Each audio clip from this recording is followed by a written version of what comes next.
Hey, Jack Squad, how's everybody doing? Hope all is well, and I hope you're making it happen for yourself. Y'all, now, let me tell y'all this first. First of all, make sure you like, share, comment, subscribe. This light is so bright. But anyway, don't forget to make it happen for yourself. You got to make it happen for yourself. All of my stuff, all my social media stuff, email, Cash App is down in the description box. Y'all, I'm getting ready to go out and meet some of my friends. And two of them started off as subscribers, but now they're my friends. They live here in Atlanta, right? Anyway, I just got finished. I could not leave without talking about Love and Marriage Huntsville. I've been waiting. They still making us wait for that goddamn fight. I don't know what they hold on to it for. It's things that happen. I follow them on Instagram. I know everything going on. And it's weird to watch something prior when you already know what's happening in the future, right? So anyway, y'all, the couple's trip. Now, I was wondering if, what's her name? Not Tiffany. What's the other girl name? Anyway, I forgot her name. Was going to be on there. She started off, she's Martell's friend, and she was Mel and Martell's friend.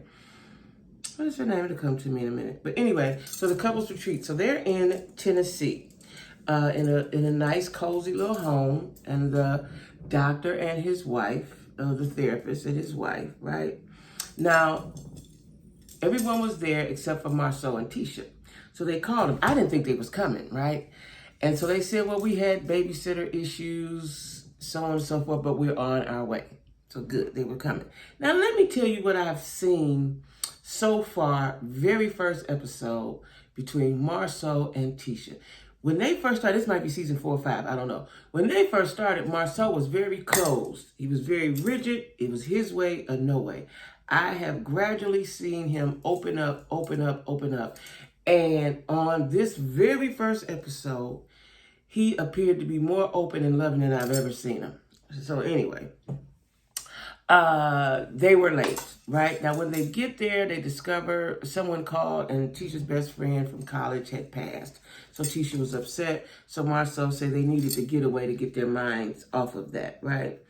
Now, Marceau didn't know that he knew it was a couple's trip. He didn't know it was a therapeutic couple's trip, right?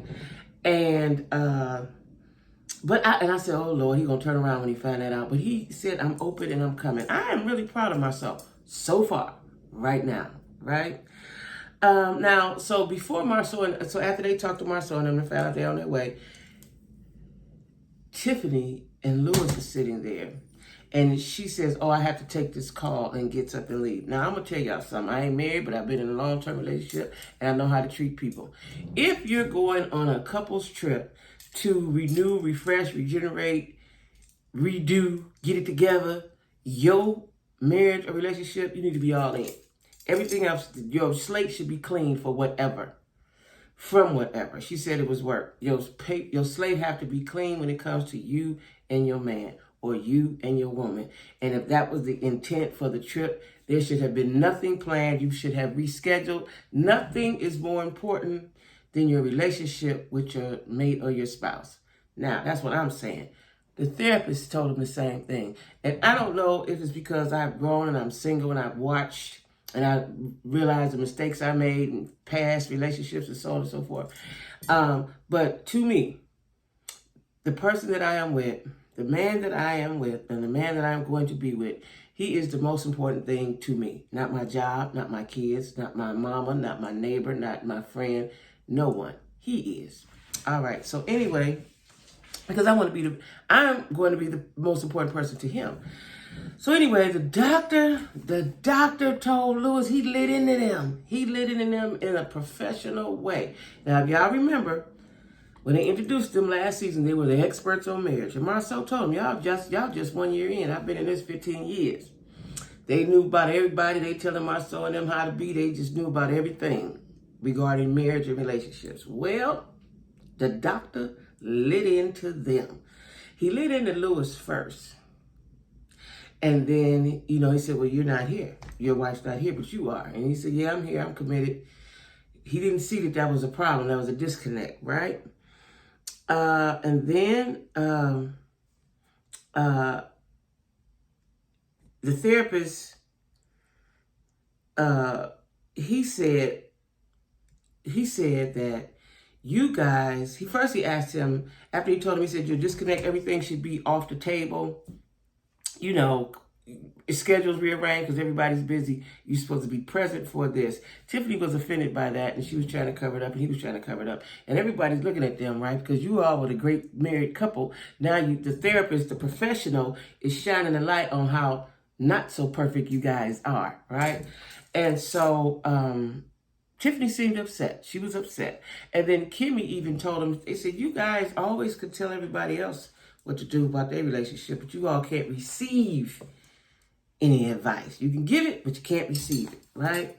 Then the doctor asked Lewis, did he read a lot of philosophical literature and, you know, so on and so forth, because he was getting philosophical answers, right? Now, I didn't even notice that. I just thought he was just being vague and, you know, because the doctor called it. He read them. He got it. Listen, he got his money's worth from whatever school he went to, okay?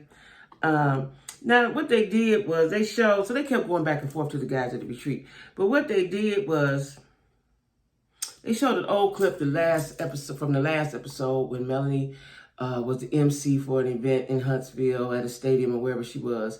And then Martell brought the kids. Now, I was upset. Like, we saw that part already. We saw that. Don't carry us back. And please don't carry us to the end of this season before we see the fight and know what happened. Please. We did that last season. Please, please, please. Right?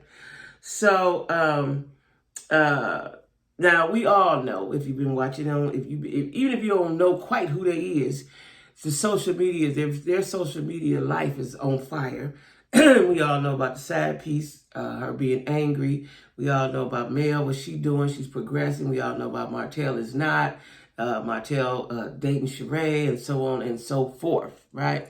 Now, in the preview, they show the girl Melanika, that's her name, Melanika, right? Male number one. She said she's male number one. And now I know why she said that. She likes she likes Martell, and it seems like they may have did something.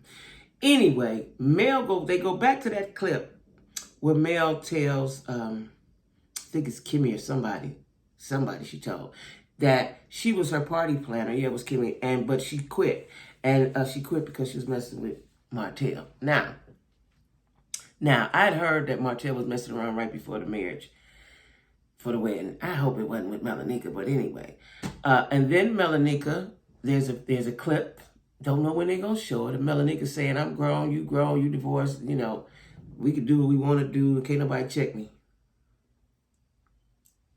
Everybody want a piece of Martell. Why? Right? So we'll see on that. What's that's gonna bring? You know, Carlos like to show us clips and then we don't see it till 2 seasons later. Anyway, now then Martell go get his mama. Now I like his mama, you know. But she's a typical mama of sorry Negroes. She's a typical, I've seen it amongst my friends. I've seen it amongst ladies I know. This is why these Negroes act the way they do. Instead of checking, like my sons come to tell me, my youngest son especially will tell me a lot of things. I'm not saying he tells me everything, but he tells me a lot of things. My oldest son is mysterious. He's going to give it to you in bits and pieces, right? But when they ask me for their advice, I give it to them. When they ask me about a situation, I give it to them raw and real. And it may not always be for their side, right? Because I'm a woman first. I'm your mama first. You know what I'm saying? So, I'm a woman first and your mama second when it comes to that. So, they get in the car. Yeah, I'm going to get my grandbaby. You know, I just ain't quite pinned Martell mama. I'm trying to figure out, is she the kind of mama that sit around and drink beer with a straw and smoke cigarettes and just talk on the phone? Because she said, because I got a life to live and I live it. You know, I'm just trying to figure her But anyway, she tell, yeah, because Martell, yeah, you good man. Like, I have not heard her say one time. If she said it one time, I would be happy. Martell, you know that girl is acting like that, or she's hurt. I'm a woman. Because she's a woman. And you were wrong in that aspect. Yes, you're a great dad, but you were wrong, and you started this big ball of mess that we are in now. She just keeps saying, yeah, because you was there. You did everything, you know. Yeah, my son. And so something came up about, and I knew when they showed, I knew when Melanie was telling Stormy, she met up with Stormy, and Stormy has a Zen room, and she got her sound bowls and all the vibrations and all that, right? I knew exactly what Mel was talking about when she told Stormy his mom said some things about her she didn't like. So Mel then retaliated on social media and said something about her. But when the mama was in the car with Martell, she said, I ain't did nothing to her. I ain't hurt her. You know, that's the mother of my grandchildren, and I still love it, blah, blah, blah, blah, blah, right? Which leads me to believe that she has, which that is her son, but wrong is wrong and right is right, pretty much sided with Martell and never, I want to say, she's probably never came to Melanie, you know, just woman to woman. Like, I've had woman to woman conversations with my son's girls, right? Just speaking from a woman perspective, not as their mother, I'm as a woman, right? And I don't believe that she's ever had that. Like, I know you hurt. Because if it was me, it would be, I know you hurt. My son was dead wrong. But she keeps trying to blame Mel, so to speak, for what's going on. And like she don't understand Mel's hurt. That girl hurt. I don't care what she look like, how happy she look, how much smiling she doing. She hurt deep down up in there. Might not even be that far deep, matter of fact. But the mama say, yeah, because I ain't did nothing to her, but she get on social media and talk. Like, I want, again, Martell's mom, one time, just for me, one time, to say, Martell, you was dead wrong. And she hurt, and this is the backlash, you're going to have to deal with this hurt, and however she acts out. Just wanted to say it one time, something to that effect, right? So they pick up the kids. The kids seem to sound very manageable. They're some sweet, good kids, right? I can't take nothing away from Mel and Martell about that. And so, yeah, Martell's mom always praising him, which is good. You're supposed to uplift your child, but when they do wrong, you got to tell them. Let me see where I'm at now. So then the therapist gave them a rope challenge. They had to tie the rope around their ankles, not their knees, around their ankles, and then walk together, right? Marceau and Tisha was just walking and talking and skipping and running and doing everything. Maurice and Kimmy didn't do well. And Kimmy told, see this, well, Kimmy, I'll tell y'all like he did it. Kimmy and Maurice struggled, and Kimmy said, you're holding me so too tight, and he let her go. Now, Tiffany and Lewis didn't do good at all. The perfect couple. They didn't do well at all. And it was very telling. This was a telling of their relationship about what they were doing. Tiffany wanted Lewis to pick her up, and Lewis was attempting to pick her up several times. Now, the doctor said, Marceau and Tisha, they have gotten it together on how to work together, but be apart. Hence, the one leg is free, but then y'all bound together, right? Kimmy said, Maurice, what they did is very indicative of their relationship, because when she said, you holding me too tight, he was supposed to just loosen up. He let go. That was very telling, right? Because whatever she say, he takes it to the extreme. So, and then we see that Lewis and Tiffany is not as perfect as they try to portray to be. And Kimmy said, you guys are not as transparent as you say you are, right?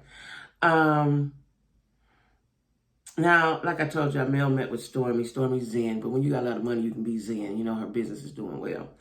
Now, while they were at the table at the retreat, Tiffany said she wants a baby, right? And Marceau said, well, how you going to care for a baby? You so busy, you can't even do this, but you want a baby. She said, well, I thrive in chaos. I was like, oh, she shouldn't have said that. So he said, you going to bring a baby into chaos? Now, this is Marceau, right? The therapist tried to speak to her in a therapeutic type of way. You know, and she cried, you know. No, did she cry? I don't know if she cried or not. But they still didn't, seems like Tiffany and Lewis could not receive the information that the therapist was giving them. Now, they was all in for giving everybody else everything they needed, but they couldn't receive it. They couldn't receive it. They was living in this perfect bubble. And I think after they go home and sit down, think about it, even look at the episode, they'll see differently, I hope, right? Like I said, y'all, they still didn't show the fight. Now, they didn't show. I seen her. I was wondering if my girl, why can't I think of her name, was on there this season. She's back. Even though her and Mel ain't cool. And you know, Mel says she can love you from a distance and she ain't got the food with you, which is cool. She's still there. The whole cast is still there. The ensemble is still there. Stormy and why can't I think of the Destiny? Destiny was my favorite. I don't know why I couldn't think of her name. Destiny's still there too. So we'll see. Didn't give much. We didn't see Miss Wanda. They're going to bring Miss Wanda out later. They're going to bring her out later. That's what they told me. Miss Wanda can't come out right away. She's too much. Whenever they're going to show the fight. Miss Wanda on the preview, she's the reason for the fight, which I already knew. Miss Wanda said, you need to go find your baby daddy. Now, why would you insinuate and Martell is not the daddy? Why would you do that, Miss Wanda? Miss Wanda's so messy and so old and mad. Like, you too old to be that messy, Miss Wanda. But anyway, y'all, that was Love and Marriage Huntsville. I've been excited for it, waiting on it. We're going to see what it gives, even though I've been watching it on social media all along, right? Anyway, y'all, I'm going to go out here and meet some menses. My friends is out. Let me see, it's 10:15. Now, they had told me don't go till 11:30. Remember, I told y'all that. Well, one of my friends called. She already there. So anyway, y'all, I'm going to have me a good time. You guys be safe. Don't forget to like, share, comment, subscribe. I still got t-shirts. All my stuff is down in the description box. And everybody be cool.